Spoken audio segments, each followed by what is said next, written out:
3-4 ફ્રેન્ડ્સની comment આવી હતી કે તમારે કેરી તમે આ રીતે પકવવા નાખી છે તો જ્યારે પાકણ ત્યારે બી અમને બતાવજો. તો આજે 3 થી 4 દિવસ થઈ ગયા, એ વિડીયો મારો વાયરલ થયો હતો. તો આજે 3-4 દિવસ થયા તો હું તમને બતાવું કેરી પાકેલી. બધી નહીં પાકી હોય પણ જેટલી પાકી હોય ને એટલી હું તમને કાપીને બતાવીશ, બરાબર. હું એ એકચ્યુઅલમાં આજે જ ખોલું છું કેરી. જુઓ જો આ રીતની પાકી છે, સરસ એકદમ. હવે આવી આમ જોવાની, થોડીક થોડીક પોચી થઈ હોય ને એટલે સમજી લેવાનું કે આ કેરી પાકી ગઈ. જુઓ બધી કડક જ છે, એક કે ચેબડાયેલી નહીં ને બધી કેરીઓ ધીમે ધીમે પીળી થવા માંડી. જો આ રે જો બધી કેરીઓ આ રે જોવા, આ લીલી હતી પીળી થઈ ગઈ ને, સરસ. આ બધી કેરીઓ અત્યારે કાપવાની છે જો. અને આ જે ઉપરની છે ને આ બધી રાજાપુરી છે, એ પીળી થવા માંડી. જો આ રાજાપુરી કેરીઓ એ સરસ પીળી થવા માંડી. એટલે આ રે જો આ કેરીઓ હવે હું તમને કાપીને બી બતાવીશ. આપણે જોઈએ હજી 1-2 નીકળશે પીળી તો આપણે કાઢીએ. જુઓ અરે જો ઓહો, 4-5 કેરીઓ નીકળી જાય હો, રસ નીકળે એવી. જો બધી કેરીઓ સરસ છે. તો જુઓ તમે જોઈ લીધી, એકદમ સરસ બધી કેરીઓ પાકી. અને આજે 4-5 દિવસ થયા તો બી એક બી કેરીને પાઠું પડ્યું નહીં.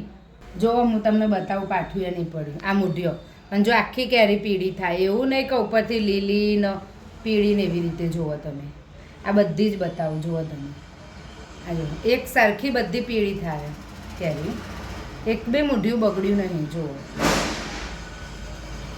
આ પાકેલી આજે આપણે કાપીશું આ 5 કેરી. જુઓ ઇવન આમાંય તમે જુઓ બધી કેરીઓ, જુઓ બધી જ કેરીઓ સરસ. દર વખતે હું આવી રીતે જ કેરીને પકવું છું અને એકદમ મસ્ત કેરી પાકે અને એક બી કેરી બગડતી નહીં, બધી કેરીઓ ખાવામાં જ જાય. તો હવે આપણે કેરી કાપીએ.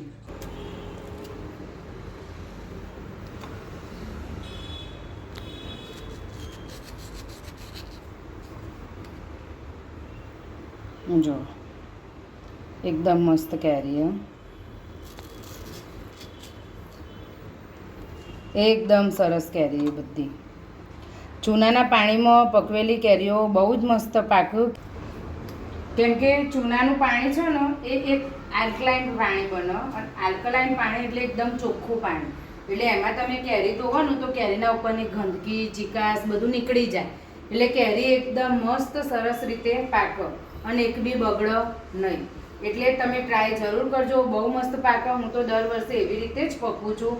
છેલ્લા 5 વર્ષથી હું એવી રીતે પકવું છું. તો તમે ટ્રાય કરજો. અને ખરેખર એ વિડીયો મારો બહુ સરસ ચાલ્યો હતો. તો જે નવા ફોલોવર હોય એ લોકો મારી પ્રોફાઇલમાં જઈને એ વિડીયો જોઈ લેજો, કે એમાં મેં આખી રીત બતાવી છે કે કેવી રીતે કેરીનું ધોઈને કોરી કરીને ગોઠવવું. આખી પ્રોસેસ એમાં બતાવી છે. આ તો 1-2 ફોલોવર્સની કમેન્ટ હતી કે તમે પાકેલી કેરી પણ બતાવજો કે ખરેખર સારી પાકે છે. તો બસ એના માટે મેં સ્પેશિયલ વિડીયો બનાવ્યો કે ખરેખર કેરીઓ સરસ જ પાકે છે. બિંદાસ તમે તાર ચૂનાના પાણીમાં ધોઈને કોરી કરીને પકવવા મૂકી દેજો તો તમે મને યાદ કરશો. જો આ બધી જ કેરીઓ મેં કાપી. આમાં કેવું, તમારે કોઈ ફળ 19-20 હશે ને તો બી કેરી બગડ્યા વગર પાકશે.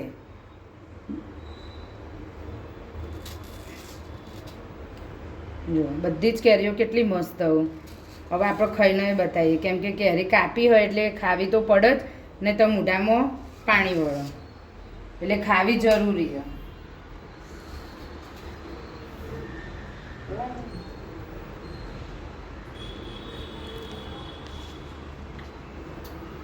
સીઝનની પહેલી કેરી એકદમ મીઠી છે, જરાય ખાટી નહીં.